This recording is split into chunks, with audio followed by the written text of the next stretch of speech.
that was good. A little water was good. All right, you ready? Yep. All right, Gramps, thank you very much for coming back to share more of your legacy with us. It's always a joy to talk to you and to hear your stories. And I know you prepared some specific notes for us today, so I'm really excited to dive in. I think where we left off was you had just finished your honeymoon with Suzanne, and it was short lived because you were being shipped off. And so you had this brief period where you were at your honeymoon and you were able to enjoy yourself on Cape Cod for a bit. And I think we're picking up right when you left Cape Cod, but I'll let you take it from here. Thank you, Dante. Thank you for inviting me back to continue Joe's saga of his life in his 20s. Um, Sadly, you're correct. I had to say goodbye and leave Suzanne on the Cape where she had just taken a job. Um, and without boring you on the details, I somehow got down to New Jersey, I think an Air Force base, and got flown over to Naples, of all places, which, because in my first class cruise I had been in Florence and Rome, Naples was not the destination that one wanted to be in 20, even almost 20 years after the end of World War II, but Naples was a kind of a dumpy city. So when I signed in there, they told me, they gave me a room somewhere and said, "Well, go have a couple of days here, and we'll search. We'll find the USS Barton, your destination." And after a couple of days, indeed, they flew me to one of our aircraft carriers, which may have been the Enterprise, but it could have been the Roosevelt. I'm not sure. And they put me on a boat, and the next thing I knew, I was signing off on board as the junior officer on the USS Barton, and in ship lingo, the newest officer, especially if he was junior, just a brand new ensign, was known as George, in the sense that when there were arduous duties to be done in the wardroom, the 12 officers would look around and they'd say, "Oh, give that job to George." So that's how I started. We were anchored. The ship was anchored in Théoul, France, on the southern border, just west of Cannes, France.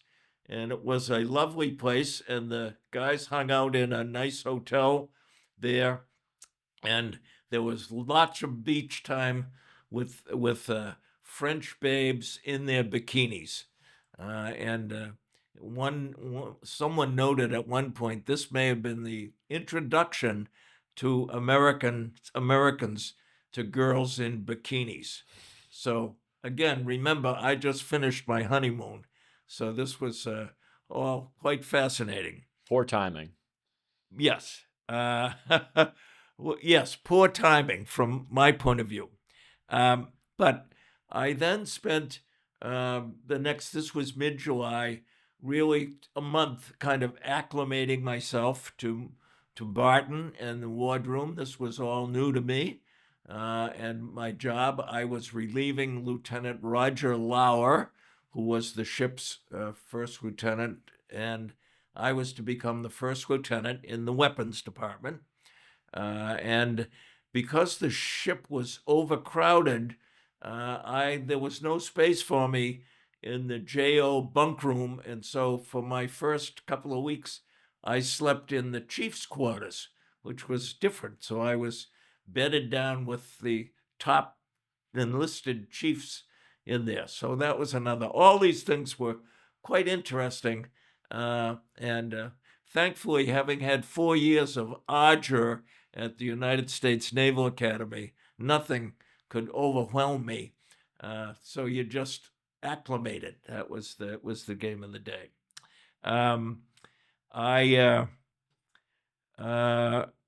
I had my normal duties as first lieutenant, which Uncle Pete, when I told him, and he was quite a bit younger, and he said, "Joe, it sounds to me like you're the ship's janitor," which was a very apt description of the first lieutenant, although the duties included the responsibility getting underway and coming back in. We were on the bow and had the responsibility for the anchor detail, both letting the anchor go when we arrived in a location, and then lifting the anchor up. So that was a main duty.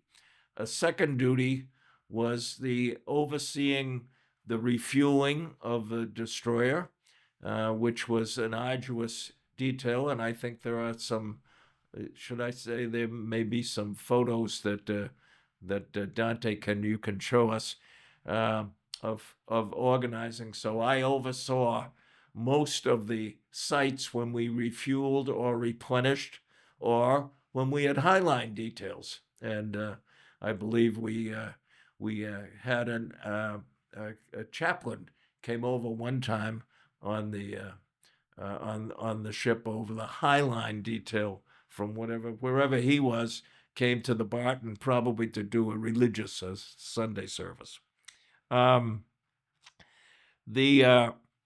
When we were underway, then I was part of the watch team. There were the wardroom was the captain, Commander Weimer, who was a commander.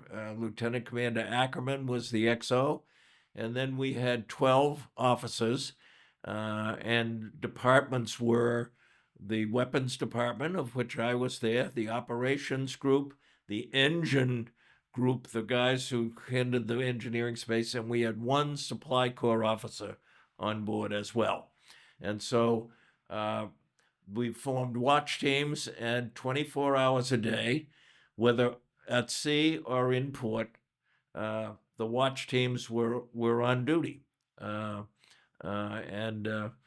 4-hour watches, and I don't need to bore you with that. And then when we were in port, again, there was a bow over, and there was a watch station overseeing who was coming on board or what was going on. So I did all those things, and I want to recall for you that in 1963, though President Kennedy had taken some notions in Vietnam, there was really nothing dramatic about Vietnam, really, I think, until 1965. So Barton was in the Mediterranean with the Russians, plenty of Russians destroyers. We were in the Cold War with Russia, which happily didn't have any weapons action to it. So it was the Cold War. We did gunnery training. We made port visits. My memory is that our first port visit was Valencia, Spain, which was a lovely sight in July of '63. I know that we got back to Naples, that is, Barton did, which wasn't much fun. And the best place we were was Palma, Mallorca, an island that is off the coast of Spain and belongs to Spain. And I do have a memory that in our Catholic religion, August 15th was a feast day of the Assumption of Mary. And I recall we were in Palma, and I went to a beautiful cathedral and attended a mass for the holy day of obligation, as we said in those times. So everything was going good. Now, remember, or I'm telling you, this ship deployed in March. And so by August, everybody was tired. I'm lucky. I had only been on board a month and was eager, though, to get back to Suzanne, and everybody wanted to back in home port. And oops, change of orders. USS Barton, together with USS Bory, that's only important in my friend Tom Batesel, who got married on graduation day on June 5th of '63. So he, like me, was eager to return to his bride, and we were designated that we were to attend and leave and not go back to Norfolk, but instead to head north and go to Helsinki, Finland, where Vice President Lyndon Johnson was making a visit. And I will tell you more about that, but mostly the shock and disappointment was, well, how the heck are we going to do this? And so I learned that when we left through Gibraltar and we headed north and went along the coast of Portugal into the Bay of Biscay, which featured Western France, which put us into the English Channel. And we went through the English Channel and didn't stop there for anything. But as we were passing by, you passed by Belgium, northern France, Belgium, and actually the Netherlands, as a matter of fact, and then you're in the North Sea.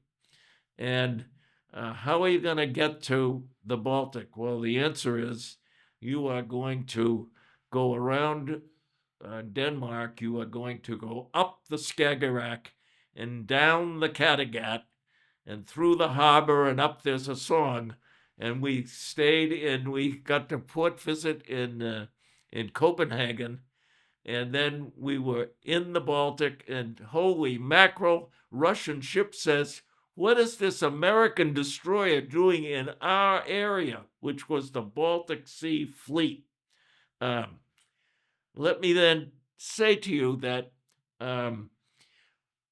Finland, which is a large nation, and with its own composite of ethnic people, was for hundreds of years part of Tsarist Russia. And when the Soviet Union took over, when Lenin took over in the early 1900s, Finland remained part of the Soviet Union, but at the end of World War II, when we had treaties and we were friendly with the Russians gave up their, let's say, ownership of Finland and Estonia, Latvia, and Lithuania, and they became independent nations. So that's somewhere in the middle 40s after the end of World War II. And here it is, 1963, and there's a vice presidential visit from the United States is going to come in there. And so the United States wanted a naval presence there. And so that's how Barton and Borey happened to be assigned. And we plowed through the Baltic and we got to Helsinki. And in Helsinki, the visitors, including bevy of beauties, surely wanted to tour a ship full of young American sailors. And so it's interesting. I know we have a photo of LBJ who being on the ship and shaking hands with the honor guard. And in the photo is his wife, Lady Bird, and his daughter, Linda Bird, which prompted my memory that Tony Brooks, who was a Yale-educated Fox Division officer, he was detailed, he was a bachelor, and so he was detailed to spend the time of the visit as the escort of Linda Bird Johnson. And meanwhile, the rest of us were either assigned on Liberty, we were in 3-section watch. And one section had free liberty in the town, which was wow. Another section, the Liberty section, was detailed to follow the tour side that had been set up by the Finlands, including, I know that there were a couple of brewery tours that we went to if you were when you were there, you were stuck there. And then there was the third group who were on watch in the ship. Remember, I said there always was watch. And in the bevy of beauties and others who came and visited, it is a fact that the watch group was not big enough, and I believe there were plenty of places that these young ladies should not have been. It's ironic that in May of the following year there were a lot of Barton sailors who got married because they were going to become fathers at that time. At any rate, that was the Helsinki visit, and uh, it. I think I've covered everything that was there, and all of a sudden we're headed home.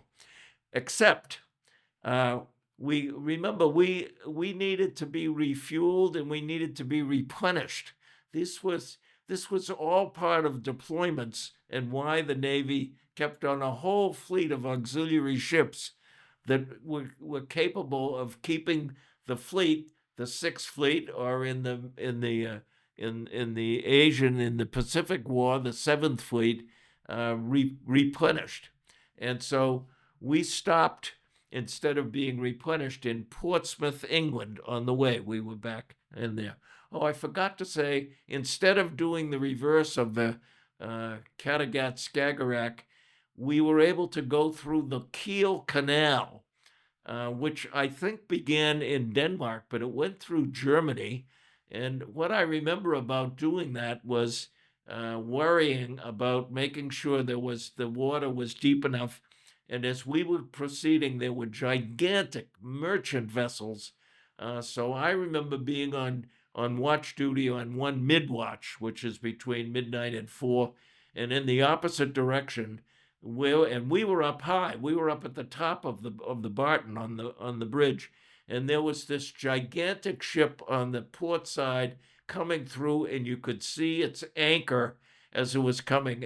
All this was pretty hairy, but eventually we bypassed and we got back in the North Sea from the Baltic, and stopped in Portsmouth. And while we were there, I was able to have a phone call with Suzanne, whom I had not spoken with since July, and this is now mid-September, and she was wherever she was, and I don't remember, but she was able. We were able to have a phone conversation. She was where she was because Uncle David and Joni were getting married at that time, and she was at their wedding. She was probably one of the attendants.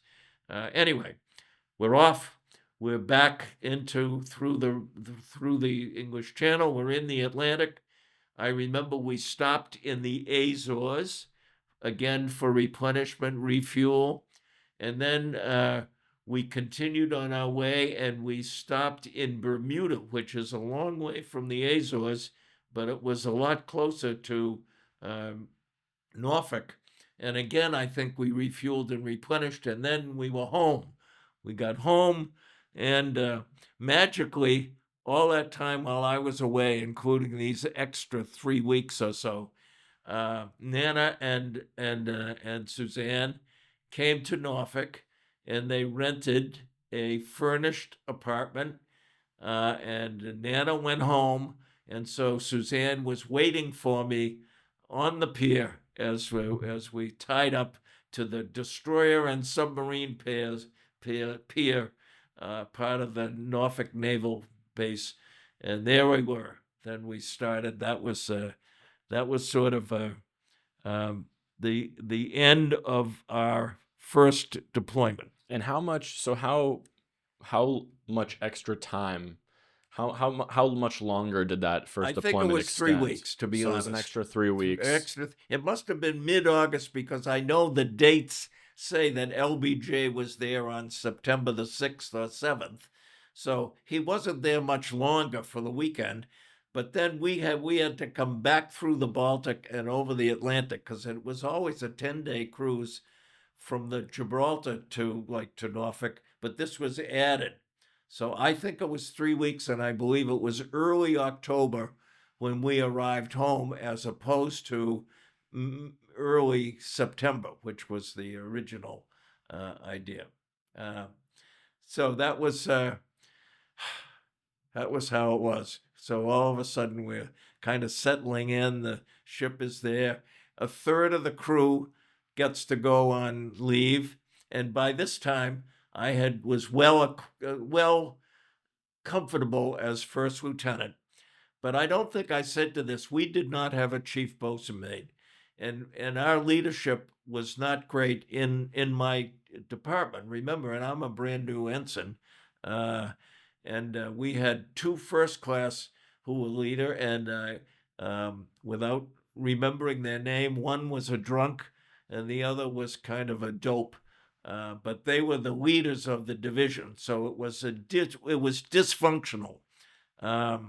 And part of the dysfunction and unhappiness was with a third of the crew on leave after the 6-month deployment. Everybody else was kind of stretched thin to maintain a watch on the ship, even though we were in port. And suddenly, Captain Weimer gets orders he's going to be relieved of command. And Why is that? He was a pardon. Why is that? I think it was just his time. If command was up, it wasn't any punishment or anything. He was ready, and so we were going to get a new command. But Captain Weimer, he ran a tight ship. The Barton was not the friendliest ship. I haven't gone into that, but I was acclimating, so you did what you could do. And he ordered that he wanted the ship. Remember, the first lieutenant, the janitor, painted, was responsible for all these things so that it would look spiffy for the change of command and the new commanding officer. So, when we were in port, the ship's crew worked on Saturday. And Saturday would be the day that Norfolk businesses were open, because Sunday was kind of a sacred day. And so for the guys who were in the work team, we had something called Rope Yarn Wednesday, which meant Wednesday was a half a day, and then the guys were able to go over and do their business, because there was plenty of business. People needed to shop and do other things. Well, because of this order to paint over the side, told my guys that I'm sorry, they would not be able to take place in Rope on Wednesday, and they had to keep painting the ship. And so all of a sudden I discover after lunch on this day, Wednesday, where's my crew? And I learned my crew is mutinying. They are not moving. They are refused to leave their bunk room to go back in there. If they can't go overboard, they aren't going to go on to the city. They're going to stay there. So, holy mackerel. Easygoing Joe Collins. What is he going to do? He doesn't want the captain or the XO or his boss, the weapons officer, to know that he's got a mutiny. So I must have gone and prayed and whatever, and then I went down, remembering my very best Naval Academy training when we were running plebes. And I went down there and I read the Riot Act, and I told those guys if they didn't get their asses out and over the side, then they were going to be in hack, and they weren't going to leave the ship till the cows came home.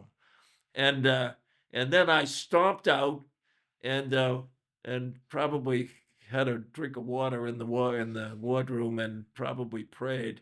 And so magically, all of a sudden, everybody's over the side, painting is going on, and the mutiny is over, forgotten, and hopefully not ever known by the weapons officer that nothing was askew. So you really took control of the situation. Well, forced to, yes. And remembering what it was like when I was in the Naval Academy was the kind of thing. It was very strange. There were, my life had, Dante, some very strange things that I will discuss later that you wouldn't expect in normal. Well, I'm glad that you were able to whip them into shape and remember your naval training at the academy with the plebes. Sounds like that really came in handy. I'm not sure if you were anticipating that it was going to come in handy when you were experiencing it. I had no idea. No. I knew I had a lousy job, and I didn't think my fitness reports, I wasn't doing that good because I didn't have a great situation. But this was a disaster in the making. All right. So the next thing that stands out after the mutiny is 11/22/1963.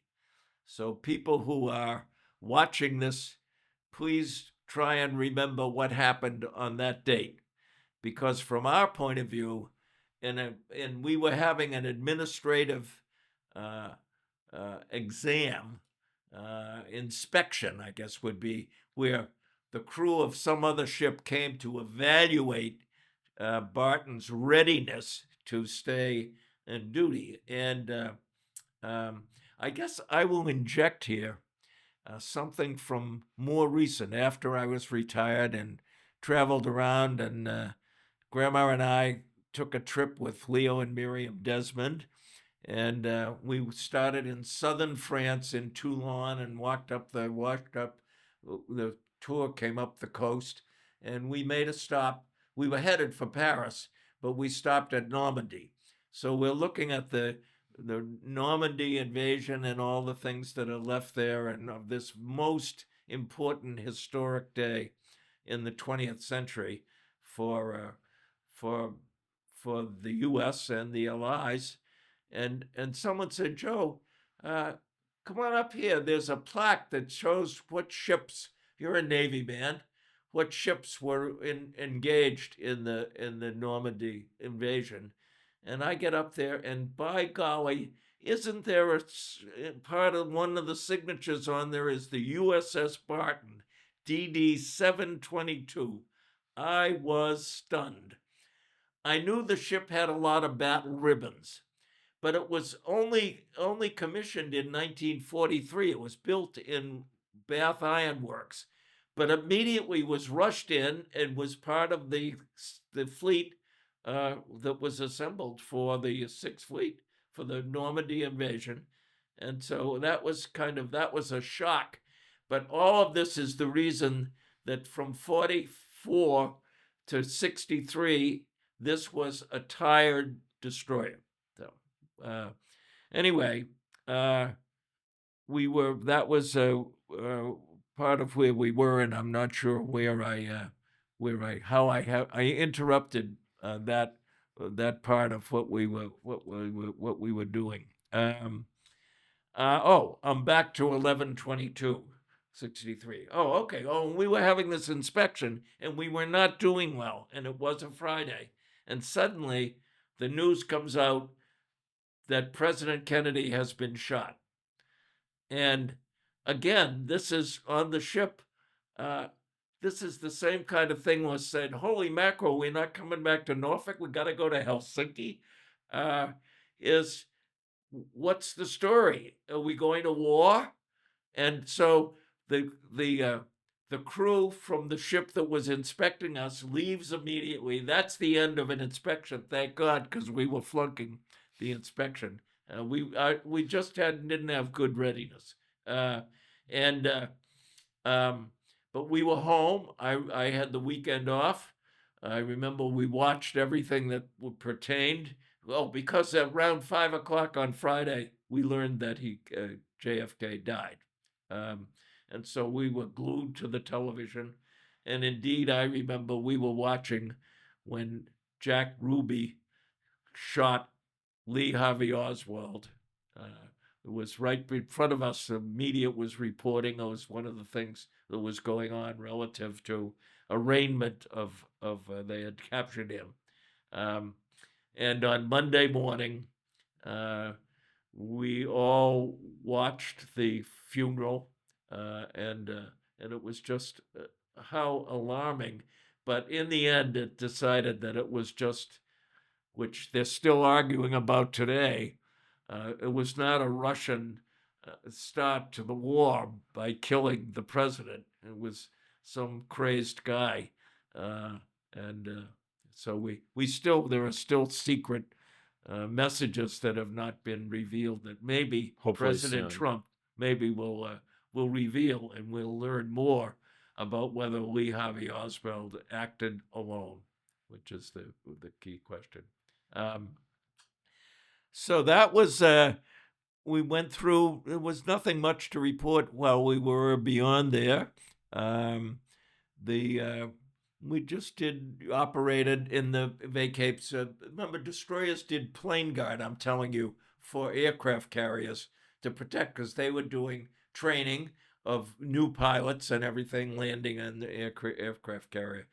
Um, the most important thing for us in that next episode was uh, taking Suzanne to Portsmouth Naval Hospital for the birth on um, March March 19, I believe, was Jean Marie's birthday. That's correct. And So that was a big deal. I think Suzanne spent uh, a couple of days there. I don't think it was a long time, but probably was there, and then came home. And my next recollection is we're now in the spring, and Barton has to prove itself that it deserves to remain in the active force, and off we go to Gitmo uh, for refresher training. Um, Now, uh, Cuba used to be open, and somewhere in the Spanish-American War treaty, that's how the U.S. came in possession of Guantanamo Bay. And it was used to be fun to go there and you do training, but you could go into Guantanamo City, part of Cuba. But circa 1960, I think, if I've got that right, maybe earlier, Fidel Castro took over, and they cut off the Guantanamo Bay that was U.S. was cut off, and you could no longer leave the base when you were there. So 6 weeks you're stuck, all for the crew. I don't know what the heck they could do. There was an officers club, and that was about all you could do when you were on leave, when you weren't on duty on the ship. And eventually that ended unsuccessfully. The CO of Guantanamo Bay was a man, admiral named Admiral Buckley.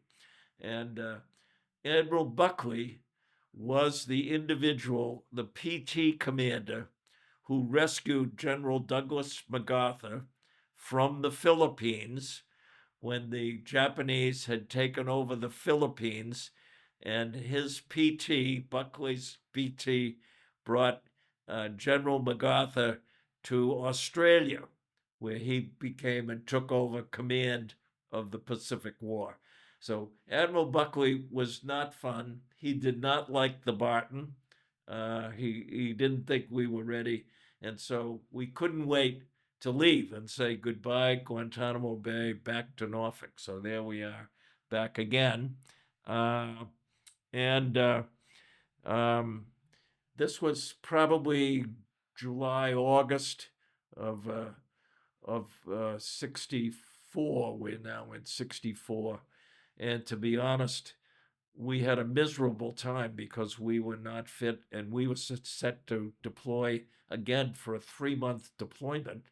And there was a question of, were we ready to be able to go back to the Sixth Fleet? And We sweated that out. There was a lot of extra work that stayed. Oh, because this inspection that we had failed was gun decked records was the word. Was you were doing, you were supposed to be operating your weapons. I never had said this too, but in the weapons department, my station was Mount 52, one of the 3 5-inch gun mounts that we had that were responsible for ship-to-ship bombing, if you were, or what, as was later done in Vietnam, was the ships that were there. They bombed the coast of Vietnam, where our guys were operating. Anyway, finally we were released.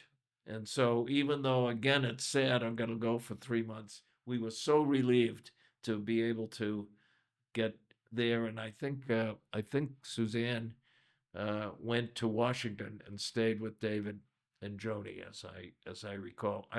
She was not working at that time, Hmm. and well, she had Jane, and David and Joni had Anne Marie. So I think that may have been why. Anyway, so we're off now.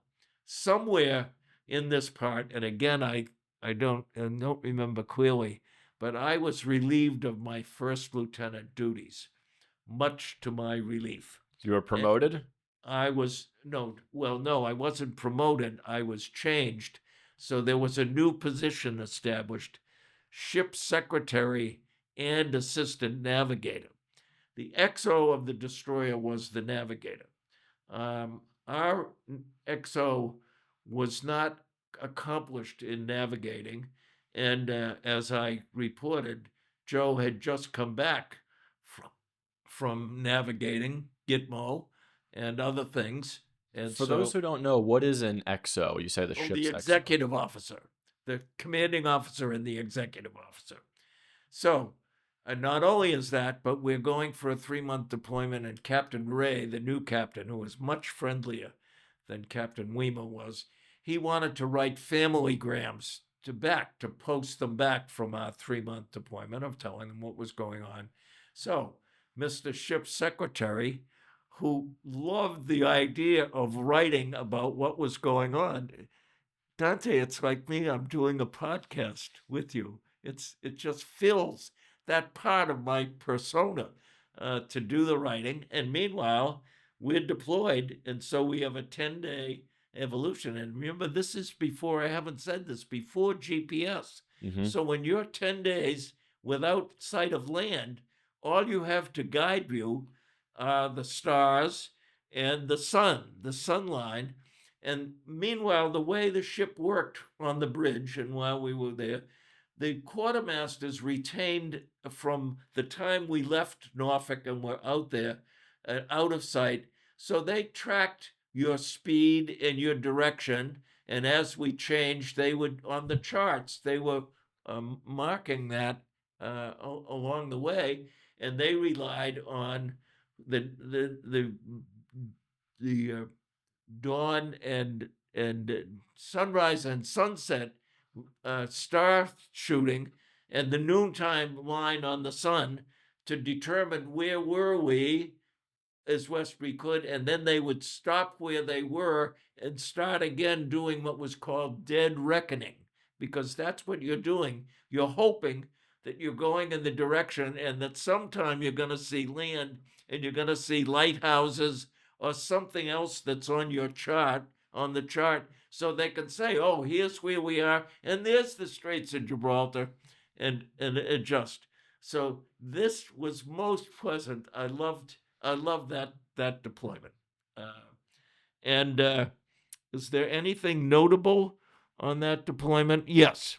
Um, we we had a port visit to a town on the east side of Cannes. We're still in the Riviera, the sign, the Tyrrhenian Sea, and the town's name was Gulf Juan, Golfe. First word, second word, Juan, Juan, Gulf Juan, and it was a lovely town, just like Teol had been. Uh, and I believe that the crew enjoyed both of those locations. Now, again, I'm still the newlywed, so I'm not messing around in that stuff. But the most interesting part of Gulf Juan was there was a large sculpture, statue, or engraved thing that said, this is the site where Napoleon, who was in exile on the island of Elba, returned to take, for a brief period, again, control of the leadership of France, and he landed in Gulf Juan. And so that was quite striking to note that. Other than that,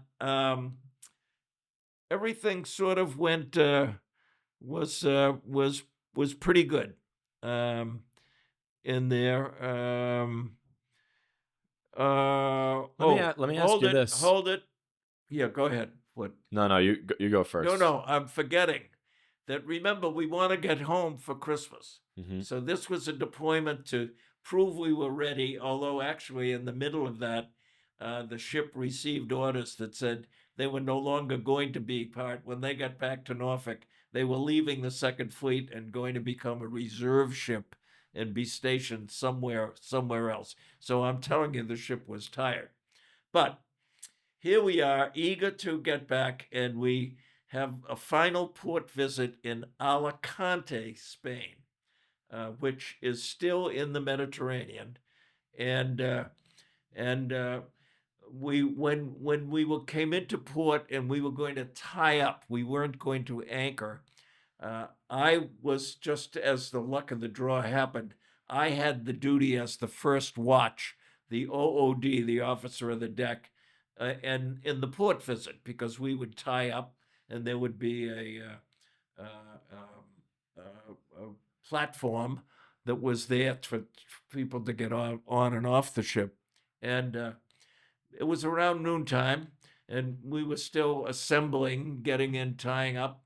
And suddenly on the port side, this was on the starboard side of the ship, on the port side, in the gang getting ready for lunch, there was a fight, and one of the sailors fell, and he was unconscious. And so we had on board, although we didn't have a doctor, we had a corpsman. The corpsman rushed up there to check on him, and he wasn't in good shape. So he comes to me, Ensign Collins is the OOD, and says, "We need a doctor." So I, with my limited Spanish, "Yo hablo español un poco," was calling over to the ship as we were tying off. Es una emergencia. Necesitamos un médico. We need it. And so That's pretty good. eventually they said, "Oh, well, there's a medical department up there where a port would be. When people come into port, they needed to be checked out as entering a border entrance." So I rushed off the ship. I left the ship. I left it in charge. Raced up, found a doctor, was there, and he was administering whatever the heck you'd have. He was having office class, and he says to me, "Uno momento," and he tells someone, "Bend over," and he gives this guy a shot in the butt while I'm standing there. And then he gets his equipment and comes back to the ship and determines that indeed our sailor died. He cracked his head and died. Did he fall from a No, elevated this thing? was He just fell on the no ground? elevation. It was, except we were talking about, this is all iron on the ship. Yeah. There was a fight. He was punched and he fell on his head and died.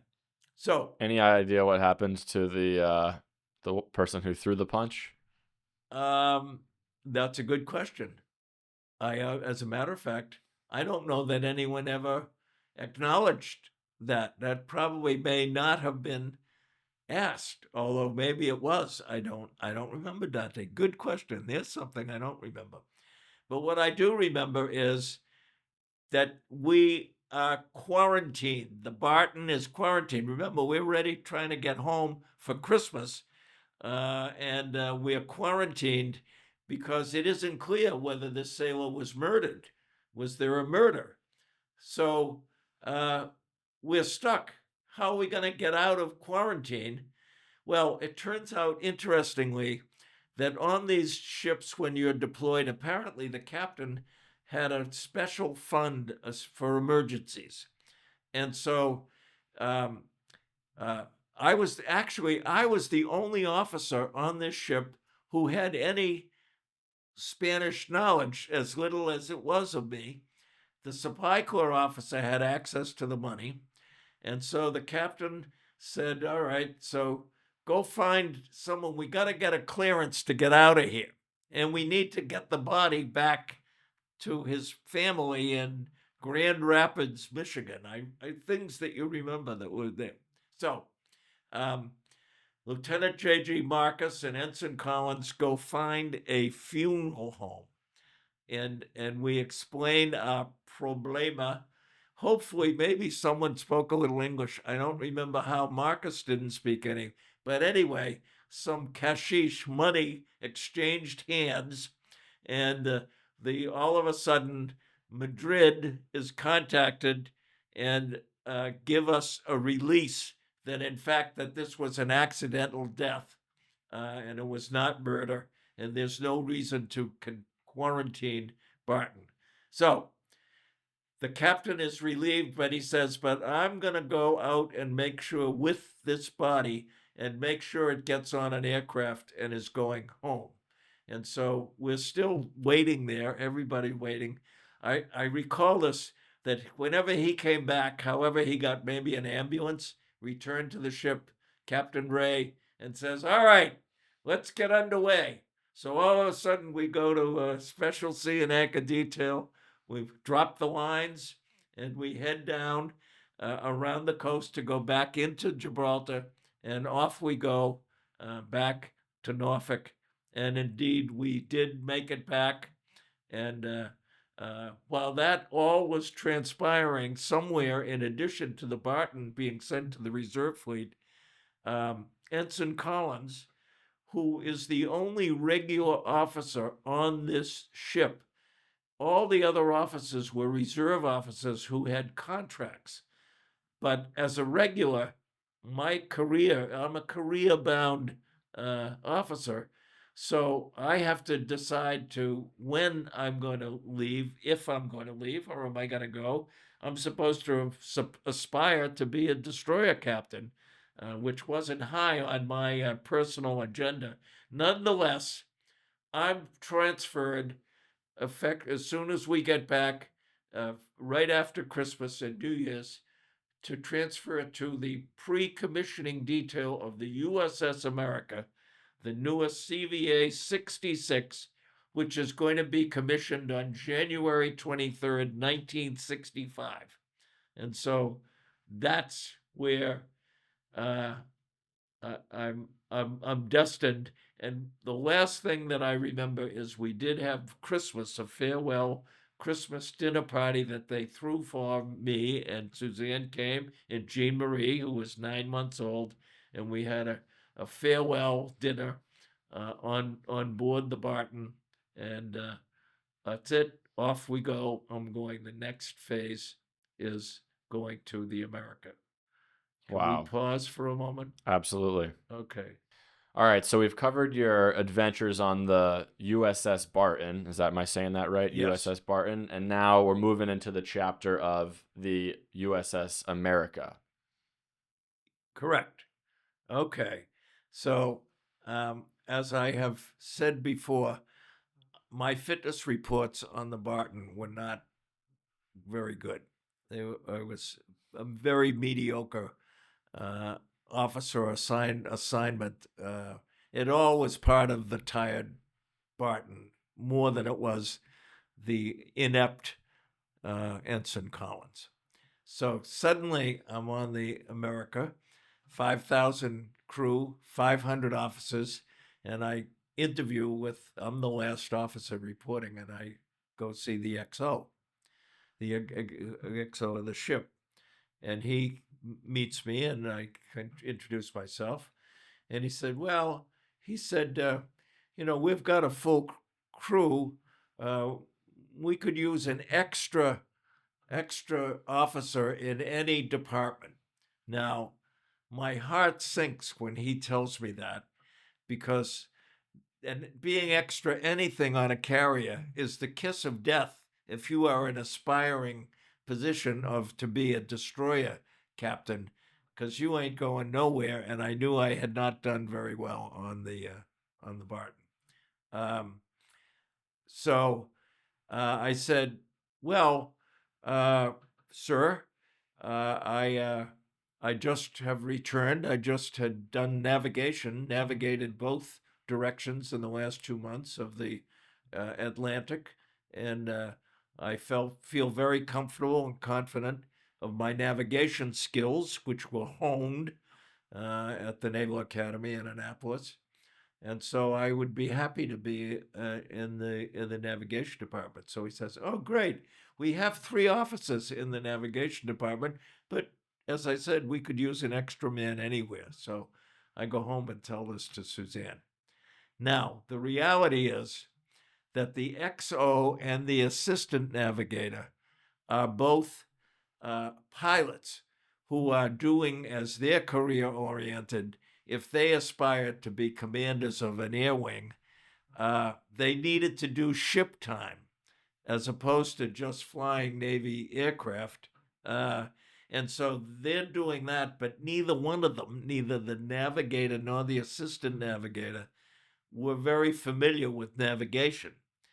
So the crew, the hand-picked crew of the America, of a brand new ship, and the XO had been in naval personnel picking. He picked the crew of this ship, he and the captain. So it was a very extraordinarily good crew. And the navigation department, the quartermasters were led by an outstanding chief quartermaster who, when he learned that I was there, was delighted. Oh, because the third officer, the navigator, the assistant navigator, was a boot ensign who had just come out of OCS. So he had no knowledge of anything. So I've become immediately the acting assistant navigator with the chief as we get underway. That's my job. So I have fallen into an excellent start to my America career. The commissioning was on January 25th of 1965, and we got starting to get ready to join the Second Fleet because, again, this is a brand new ship and it has to prove quality and a lot of inspections again in lots of areas. And what I most remember from that first period was we were out conducting flight operations with budding new aviators to test again the skill of the crew on the hangar deck, on the flight deck, and I was in the watch team, and I was doing pretty well on the watch team. I was for brand new. Oh, again, because I had been on the watch team all the time on the Barton. So Jean Marie, Suzanne goes off back to the hospital and she's births Joey on April 11th, 1965.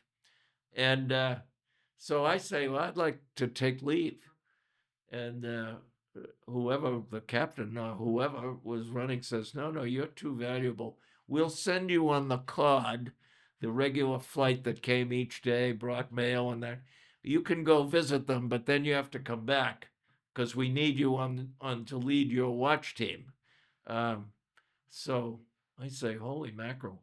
And that's what happened. So I flew off. I went to Portsmouth Naval Hospital, spent an overnight with Suzanne, and I think someone else was minding Jean Marie. I don't remember the detail. Got carted back and helped to bring the ship in on Friday. This was the middle of the week, and then I'm given 10 days leave at that moment. It seemed stunning that I would be so important that they couldn't have just dropped me with leave papers on the card but not having to come back. So anyway, ironic, but it all was good. So on the way to being considered ready to take over as the Sixth Fleet Task Force commander, we have to go to Gitmo. So we're back to Gitmo because this is the original testing in Gitmo for the readiness of the America to take over. And it just was more of the same. Of you're on the base, and for the navigation department, it wasn't all that tricky what we did there. And I remember we came home and settled back in to the second place, and I'm trying to remember somewhere along the way, Suzanne and I took the money that we had been gifted at our wedding, which had been socked away, and we went and we decided had to move. We had to leave the furnished apartment. So down the street where we were in the same apartment complex, an unfurnished apartment, and we went one night and we bought a whole set of furniture for a home. And that was there, and set up housekeeping in an apartment at that point in time. And the one thing that I remember in that intervening period was that there was a dependence cruise. And my mother and father came along with Suzanne on the dependence cruise. And I'm up on the bridge reading. I have the watch. Had my watch team was on there so they can see Dad in action. And that was a fun experience for the day. Oh, they had full flight operations, and they had a big war game kind of exercise for everyone to look at for the carrier, and testing what is it life like on an aircraft carrier, which was a hell of a lot different than it was on the tired old destroyer. Yeah, what was it like to get on a plane that was taking off and landing on an aircraft carrier? Well, when you're the officer of the deck, you're in charge of making sure that the carrier is positioned properly for a launching and landing, which means, as I recall, 30 degrees off the bow of where the wind was going to come in on that, because you needed to be heading into the wind both ways, To have enough landing lift. and there. And there was a launch from the straight on bow, and then there was the cantilevered bow off to the port side. And so you had the whole part of the flight crew with the officers, and where we were sleeping I had a bunk room with about 4 other JOs, and we were right below, because when they were night ops, the launch of the catapult would awaken anybody. It was just so loud, and we were right below it in our bunk room. But that's how it did. And when you were on watch, you needed to be top to make sure that the ship was positioned, because up above was the air commander, and he was controlling what was going to happen, and he needed to make sure that the watch crew was competent to be doing that. And the captain was always on board, Captain Hayworth, who was quite a unique guy. I didn't love him, but he wound up commandant of midshipmen at the Naval Academy. After he left as a captaincy, he became fleet admiral, got to be an admiral, and wound up as a commandant of the Naval Academy. So he handpicked this crew. So we were pretty in good stead. When you went home for Joey's birth, were you taking off on a plane from an aircraft carrier? The Cod. What's it like to be on? Well, it wasn't launched like a fighter aircraft. Oh, it wasn't. It was just a long. Well, I guess we did have to be launched. Well, I know the landing was easier because it was just a small plane. It wasn't a big deal kind of thing. Yeah, I guess it was launched. I'm sure there was that you were tied in and we were launched, and it was shocking. I had good question to ask. I had forgotten that. And the landing, I mean, you're landing on this tiny moving island. Yeah. That's got to be pretty incredible. Yes. And how many people could fit on that plane? Well, there weren't many on the troop, maybe 4 or 5. Because it's primarily a mail plane, right? Mail plane, and maybe medicines or that kind of thing. Daily operation to maintain this 5,000 ship in contact with the land, which wasn't true on the destroyer. You had to wait till some ship was going to replenish you or something to be able to do that. So after the Dependence cruise, we again just operated for a while. That was the summer. And we get to Thanksgiving. And on November 26, 1965, America deploys to the Mediterranean for a 6-month deployment. Um, the the There's nothing. I've already kind of reported on what was going on. We made port visits, whatever. We relieved the CO of the Roosevelt. America took over as the head of Task Force 60. That was the group of ships which would be the carrier, and a couple of cruisers and a bunch of destroyers, and we had Admiral Cobb was commanding officer of Task Force 60. So our captain was on the bridge up on it was like on the old 12 level, and there still was a level higher where the air boss was, and then the admiral's staff, they were below. The whole admiral had a whole staff, and he was responsible for everybody, and we're only worrying about us.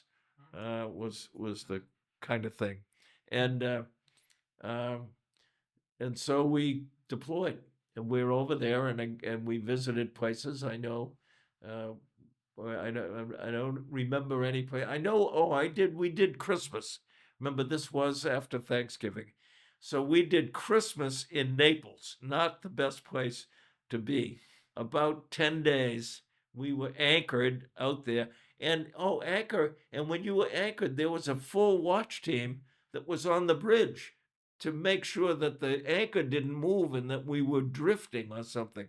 So this was live, and the engine, we didn't. They never shut down the engine Yeah. on the ship while you're anchored. So this was just as arduous as when you were out, watching out for things. So anyway, when we were cruising, Captain Hayworth said there would be night flight ops. And then he had a sea cabin up there, and he would go lie down, get a few hours sleep. But his standing orders were to the officer of the deck, if any other, when you're out there, any other ship is due to estimated to make within 2,000 yards of America, which is a nautical mile, then you ought to call me and alert me, and I can decide whether I'm going to come out or not. And this was in the middle of the Atlantic or the middle of the Mediterranean. So it was rigorous, and that was interesting. His instructions, given that as we're talking recently, an aircraft carrier in the Red Sea, U.S., had a collision with a ship. And I can't imagine that. As I was the ODs, we had the operations center in the radar room, had all the ships you could see, anything that was close. That's how you'd know how close someone must be. And lookouts, because at night you're looking for the ships, the lookouts, and is there any danger out there? So it was shocking to learn, and we don't know whether that was directly done by a Houthi government in Yemen or whatever. It was the Red Sea. They were deploying to the Indian Ocean, to the task force that watches on Iran, and he was fired. That was this past week. Mm-hmm. The captain was relieved because he shouldn't have let it happen. He's responsible. No, remember, rank hath its privileges, but rank hath its responsibilities. Is one of the code words of naval law. So he did that. As an officer on an aircraft carrier, how much exposure do you get to the captain? Is that someone who you're seeing on a daily basis, or is that someone who you rarely see? And is it much different for an officer than it is for someone like the first lieutenant? Yes, as a matter of fact, again, my good fortune was I was always on the bridge. When I was doing the navigating with the chief quartermaster, I was always on the bridge. The captain had good exposure to lieutenant. I had been promoted to Lieutenant JG. 18 months was whatever we were commissioned, June of '63. So I had become, now I'm on the America, I'm a JG. Yeah, so I saw the captain all the time.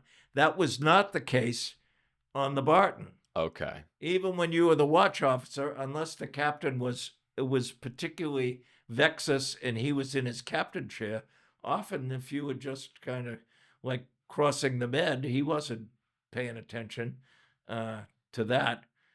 So much different and much to my advantage. So my fitness reports and my whole future in the Navy changed dramatically by that access to the bridge and the captain of the ship and the exposure that I did not made up for my mediocrity in fitness reports. Now I know they were mediocre because at one point we went from Norfolk, a whole bunch of us went up to Washington to check. So twice a year, your supervisors evaluated you with fitness reports, and you could look at your fitness reports. So I guess I had a couple of years of fitness reports, and they were not flattering. The mediocrity stood out, which was not going to help you. You know, it was one thing to make JG, that was kind of automatic. And to tell you the truth, making lieutenant wasn't that special. But the higher ranking, lieutenant commander, or captain, all were closely evaluated, and there was a lot of competition for that. So, You've been mentioning the bridge. For those who yes. don't know, can you tell us what the bridge is? Oh, the bridge is where the ship is commanded from. That's underway. It's a closed bridge in which it has the helmsman. That's a good question. That someone manages the helm and the speed to move the advance. So let's advance to 20 knots, and he would kind of set that up. So if I'm imagining an aircraft carrier visually, that's at the top, correct? Yes, except that the air wing was one flight above, and this was about 12 stories up. Whereas it was the 03 level on the Barton, but this was the 012, the 12. So you took an elevator to get up to the bridge. It was a long way to walk up the ladders. And so then you're in the same room as the captain, right? Yes. I see. So that's direct access. Yes, and it's a huge, large structure. The bridge, because when you look at the makeup of the carriers and you see where the stack is, it was a large room where it was a tiny little thing on the Barton.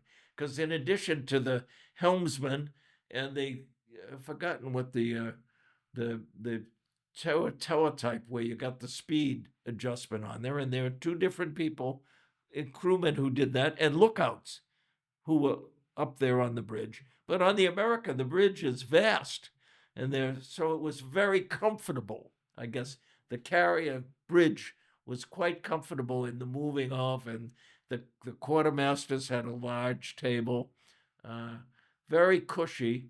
And I guess I could insert at this moment.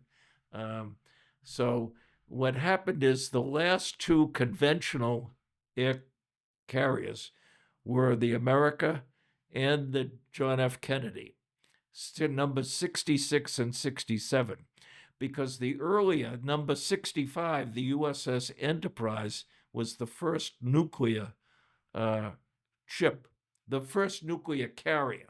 Because I think there may have been other nuclear ships, but now the Navy is all nuclear, so you don't have a whole fleet of auxiliary oilers to refuel, whatever. And actually, that was one of the things that I didn't cite, but that triggers that I did get promoted out of my job in the navigation department, and I said I went back to First Division. And there, the carrier would be refueled, but there's a picture. The carrier also refueled destroyers. So you could have a ship on your port side and a ship on your starboard side, all tied up, rigged, and being refueled from what the carrier had gotten from the oiler before. These things took a long time. When you were refueling, it might be a half an hour of refueling and rigging, getting it over, getting the lines over was all a big evolution. And that was all what I was in charge of in both places and that in that department. With Yeah, how does a destroyer tie up to an aircraft carrier? I have to imagine the ropes are you so thick. How do you actually Yeah, get you're the right. line Well, over? that's a good question. There's someone fires a messenger line, which is a line like a bullet, Hmm. because you're cheek by jowl, except you're probably, what would you think, 40 yards apart. The pictures show where they were. And yeah, so we fired a messenger, which was a small line, and then the guys on the incoming ship pulled it, and gradually it got bigger and bigger, and eventually it came the whole load, and then it got dumped into the container that was saying where the fuel tank was. So it was all a big evolution. Oh, that's the fuel line coming over. Eventually, yeah, And is it the same for just like the actual ropes that are tying the two of you together? Or are they shooting yes, over a thinner rope that is yes, gradually? including the High Line. When we had the chaplain coming over, the High Line, there was starts with the small and everything, Mhm. and then you have the long line. Although actually, the refueling was more direct. The High Line was more elevated because you had to have it.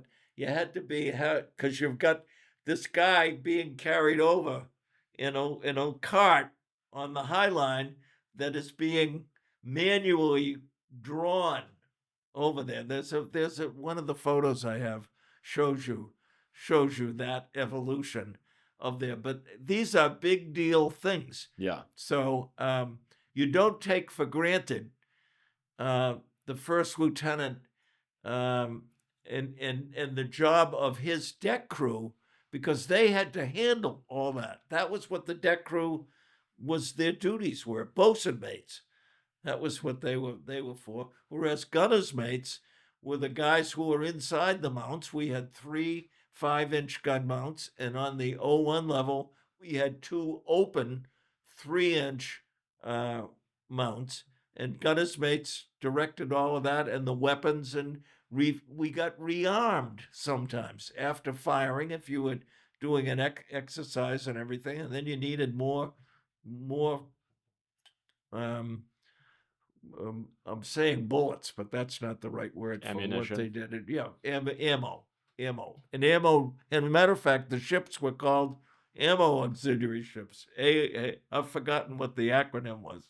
What the A was A something. That was yeah.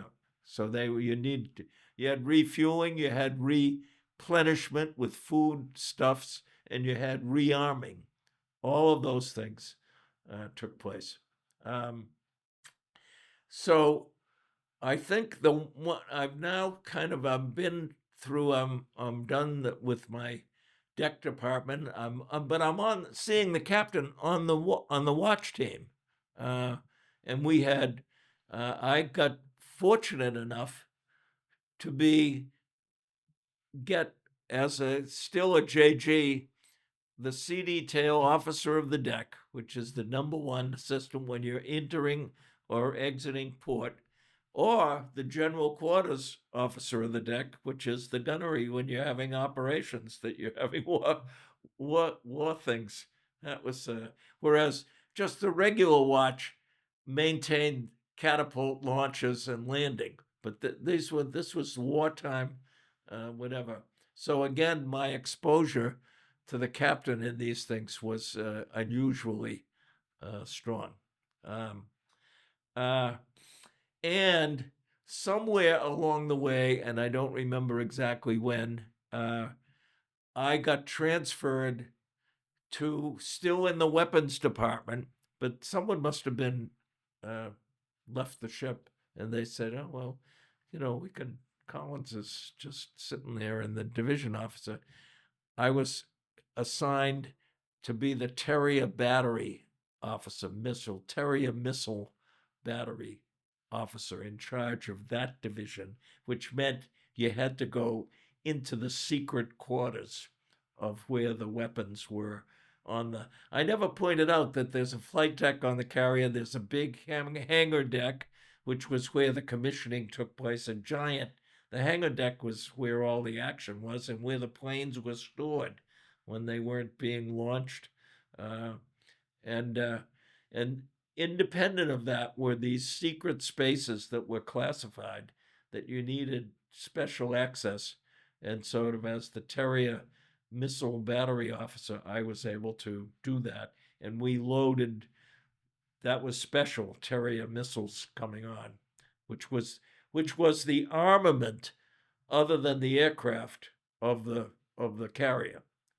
It didn't have any regular mounts or anything like the destroyer did. You had missiles, and there's one photo that I showed you of a Terrier missile in flight, launched. They're big, pretty gigantic. It's like these aircraft, the SpaceX aircraft and Yeah. everything. They're big. They were big. It was a big deal. So I liked that assignment, and that didn't interfere. I still kept my watch time on there. Oh, so eventually, we get. It's time for the Task Force 60 to leave the Western Mediterranean and the Tyrrhenian Sea, which was where we operated all the time, and go to the Eastern Mediterranean. So we did this. We had to go through the Straits of Messina. We had already done the Straits of Bonifacio earlier between Corsica and Sardinia, and then we're in the first port stop, I think, was Malta, and then we went to Greece. We passed the Adriatic Sea. We weren't messing around there, and then I'm not remembering what the navigation was to get to Athens, but I know that the port of Athens, Greece, is Piraeus, and somehow we were able to get there, and that's where people got off the ship and then would kind of be driven to get to Athens and all the beauty of Athens. And that was interesting, was very exciting to go to Athens, and we all had free time there. And then we backed out down. And then for Turkey, though, this is back to World War One and Winston Churchill's, when he was the head of the Navy. They tried to end World War One by going through the Dardanelles up to Constantinople. So that's where the carrier went, and this was narrow. And remember, I said, and this is important for people to know, that the keel of the America was 40 feet in depth. So we had to be very careful to make sure if you weren't in a channel, which the Dardanelles didn't have a real channel, you had to make sure that you were safe in the navigation for doing that. So I was always kind of on top of that, worrying about that, along with the captain who was sitting there. This is his ship. What's the shallowest depth that it would be safe for the ship to be in, like as a standard practice? Maybe 50 feet. With a keel of 40 feet? Yeah, to make sure that there was an extra 10 Seems feet. like a narrow margin of error. Yeah, but I think well, when we were coming into port in Norfolk, and remember you had to go through, it was a long way past Little Creek and whatever to get to our berth at Pier 12 in Norfolk Naval Base. So it was a narrow channel. It was hairy. And we went carefully. Oh, because there was a time after World War II that the USS Missouri, which was the ship on which the signing of the end of the Japanese War was on the Missouri, and it came back and it ran aground in 46 or something in the channel going to Norfolk. So wow. This was they called when you were doing it. Oh, there's the Missouri Flats.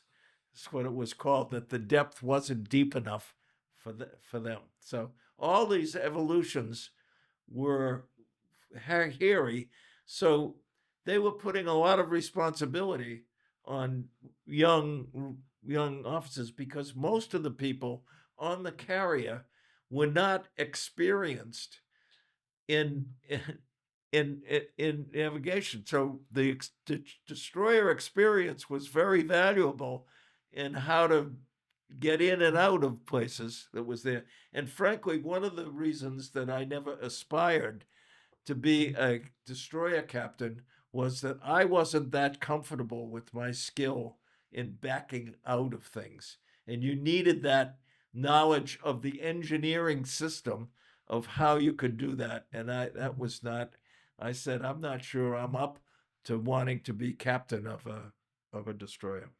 Um, so we went to did I go through the that we got all the way to Beirut? Did I? Oh no, we got up to Istanbul. I'm sorry, Hmm. the Dardanelles, Turkey. Istanbul, which was right with. If you went to the right, you were into the Black Sea. So it was interesting in that regard. Istanbul, like Athens, these are pretty historic places since it was Constantinople and it was the Eastern Roman Empire set up, 200 years earlier. So we all loved that. The Sophia, the big, there were chapels that were originally Christian that became Muslim, because in fact Turkey is Muslim.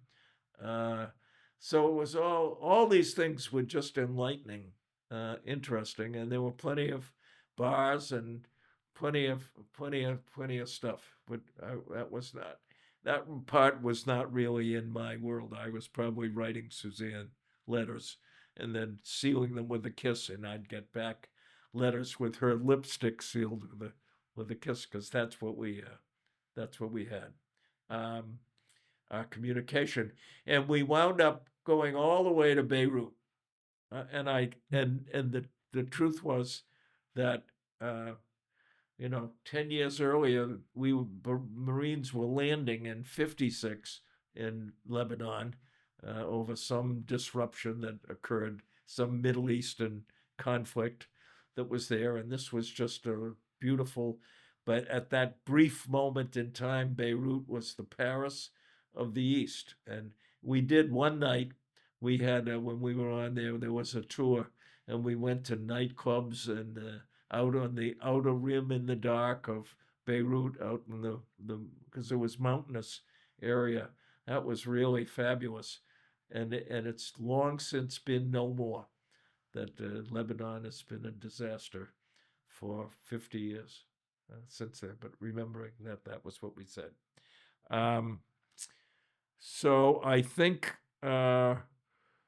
we have, covered pretty much, uh, everything. I think that was sort of, that was the highlight, and we came back, uh, to the Western Med, and then we were relieved after 6 months. So this was kind of June, July of '66, and, my time then was this was my I had to make a decision time because I had 2 years on the America at that time. I'm sorry, I should have gotten. It's not true. If it was January of '65, it was, we were into '67. I don't remember much about that except that I, opted with Suzanne's happy to stay in the Navy, and we, obligated an extra year, and I got this, transfer to Sinkland, the 4-star Admiral's Command, as a briefing officer, which once again fitted my skill set. I guess that was the part of all this thing we're talking about is, when you think of, and Tom Batesel, Wink, these were men who just they would they were really ripe for the Navy career, and, I was less fit. Although Oh, here's something. The Navy was bigger than the submarine force, the aircraft. There was a whole set of Navy intelligence officers. I was not imaginative enough to envision that I could have had a career in the Navy doing things that were uniquely my skill set. And I didn't have to limit my thinking to say, well, I don't want to be a destroyer captain. I just didn't, I couldn't grasp that uh, at, at that time. But the briefing officer was great time. And that allowed me to enroll in Old Dominion University, which was the university was right along, I've forgotten the name of the boulevard, right, less than 2 miles from the, uh, from the base and where the ship was. And I worked on my American history and, almost, if I hadn't left the Navy and come to MIT and been so engrossed and never wrote a thesis, I would have had a master's degree in American history. But I had to content myself that I learned the American history that I didn't really get in my college career, in my lack of meaningful education, except for the navigation, which proved to be so useful. In there, we spent a whole year as juniors, a whole course of both semesters of navigating, uh, both kinds of navigation, of outward navigation and also internal radar navigation. How much of that outward navigation do you think you've retained? Like your ability to navigate via the stars. When you're No. looking up in the sky from Patuxent on a clear summer day, are you looking up and thinking, "Oh, okay, I recognize these patterns. If I would know." Well, we know I know at the bottom of Pequot Avenue is I'm not remembering. You've caught me off guard, but there is the Milky Way or something. Not the Milky Way is the whole thing, but there is a set of stars Mhm. that show you where the North Star Oh, is. the Big Dipper. The Big Dipper. Yeah. Yes, that would be. So that's the only thing that I remember. And to tell you the truth, I had to work very hard to remember. Oh, well, we used a sextant. Was how you measured and went up and did that. It was What's that? quite elaborate. It was the piece of equipment that you had when you were shooting the stars. You knew the quartermasters had kind of set it up, and you need these first order of magnitude stars that they were there, and you would measure how far they were from the ship, what the angle was, and they would print all that down. You'd tell them that, and then they'd go down to the chart room and lay out the chart and draw the lines and where the lines converged, you'd say, "Oh, that's where we are." That was what the navigation was of that.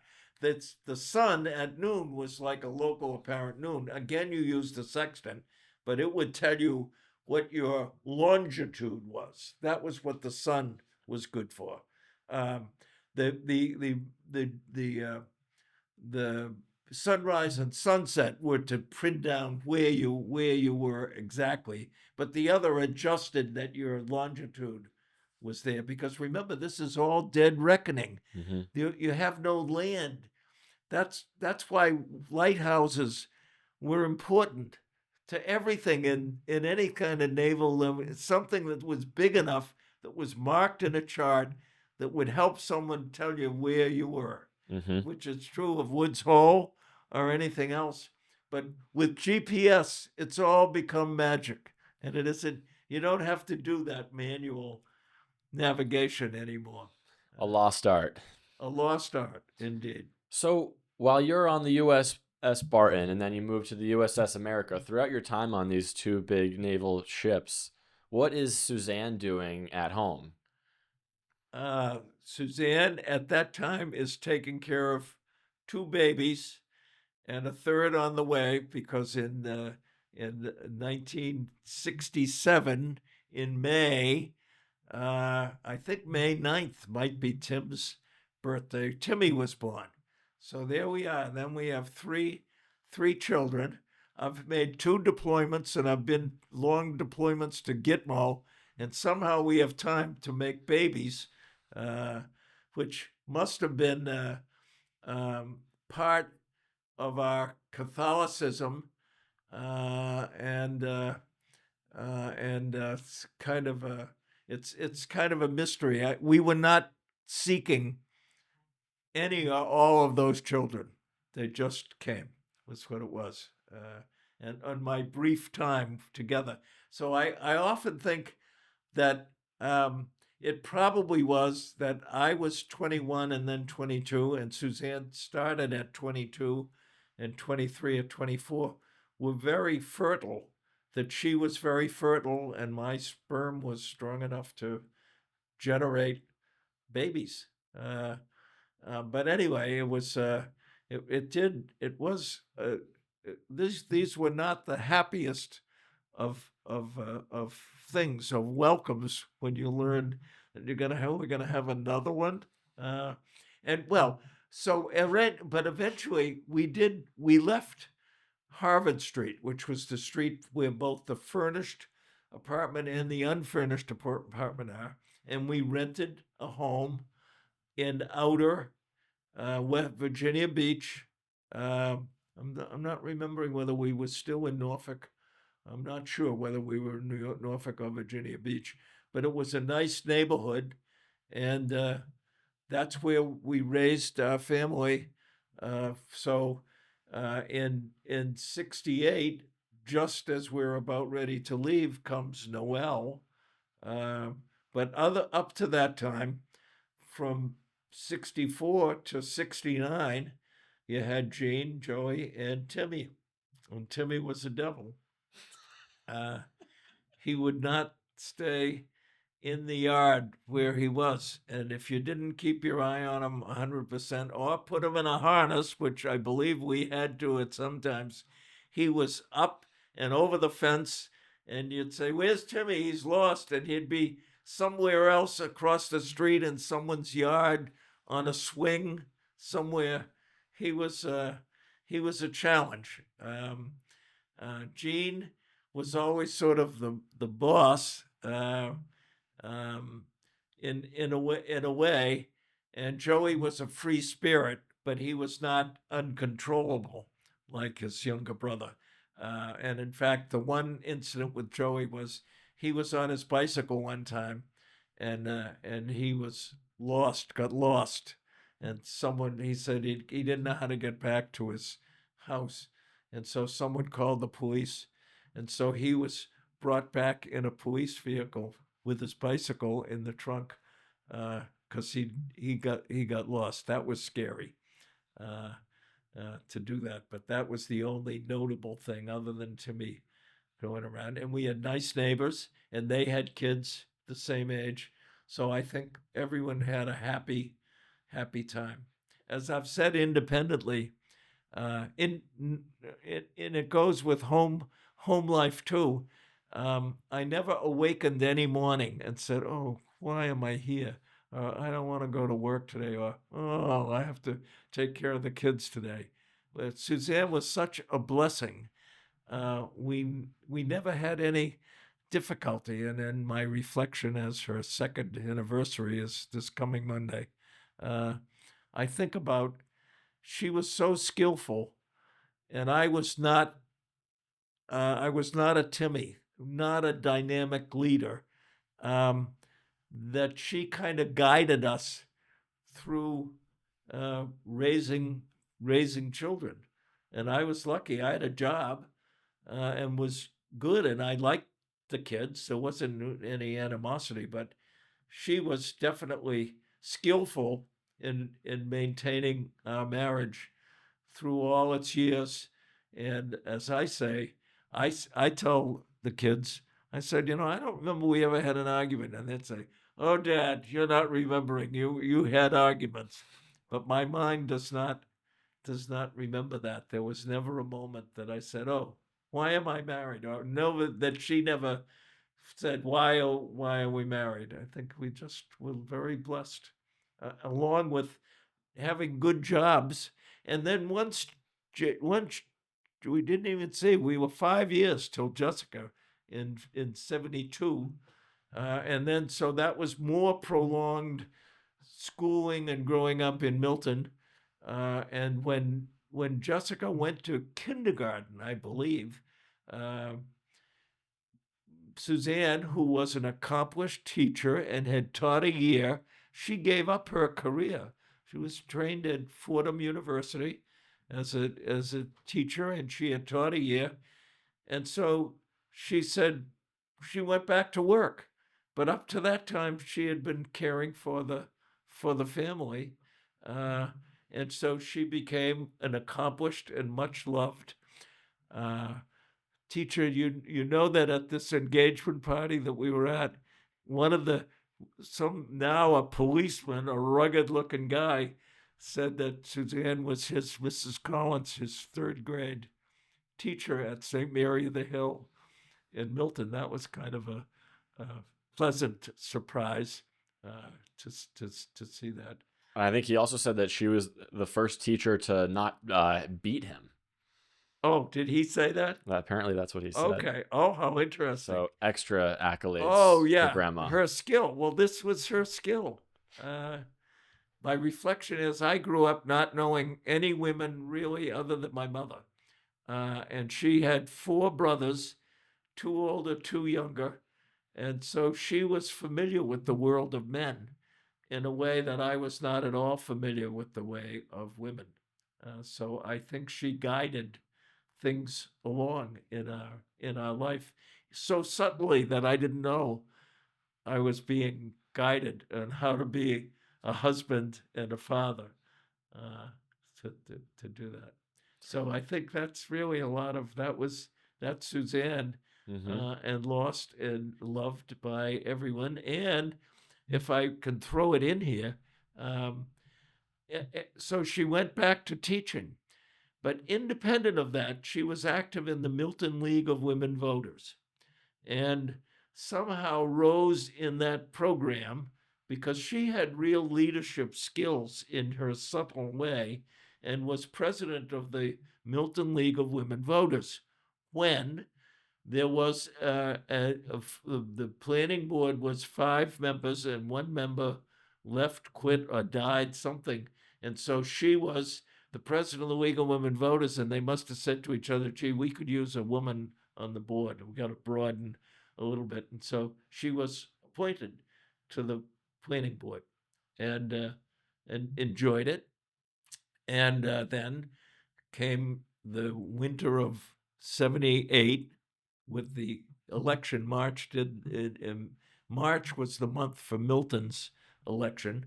And so she was running to be elected to the planning board and had some competition on there. After all, she had been appointed and didn't have any real knowledge of planning, or that was not her field academically. Teaching was her field. And so we walked around in the week that everything was shut down in Boston and everywhere else. You couldn't, no driving. And so we walked around with sleds carrying Jessica and walked house to house and talked to people, would you consider my mother for re-election to the planning board? And she won the election. So then she was a leader there. And when we left after Jessica went to the Peace Corps, and we said, why are we here in Milton? Because we loved the house, but it was not the land wasn't good. And the neighborhood was fine. Everything was fine, except we no longer needed 4 bedrooms, I guess was the whole thing. And I was working at MIT, and we were thinking about moving, and 100 Memorial Drive was there, full of MIT people, and actually it was there, and not the way it is now, but it was then. And so we left and went there, and she became active in MIT activities because she gave up her teaching role, her paid teaching role at St. Mary's, but she became the head of the International Students English Learning Program. So she used those skills and wound up chairing the MIT Women's League nomination committee. And she picked the leaders because she didn't want to be the head of that. But she did the picking. So she was a very powerful person in the MIT Women's League. So there was a person who was blessed with intelligence, uh, knowledge, and leadership skills. Uh, we miss her. That we do. Well, I That's thank about you. it. I thank you for sharing these stories that we'll have forever in great detail. It's such a blessing, and you have such a great memory. I'm really, really amazed, and so thank you, Gramps, for sharing this with us. And Thank maybe you. this is a good, maybe this is a good stepping off point. Absolutely. Because I know Yeah. you have a lot more stories to tell Yeah, about. but I think I'm kind of exhausted. My knowledge at this moment, and thank for we were able to refresh my wonderful memories. So I have them stored in there, but it was nice, and thank you for offering me this unique opportunity Well, it's been to my share. pleasure. Okay, All right. thanks. Thank you very much, You're Gramps. welcome. Bye. Bye bye.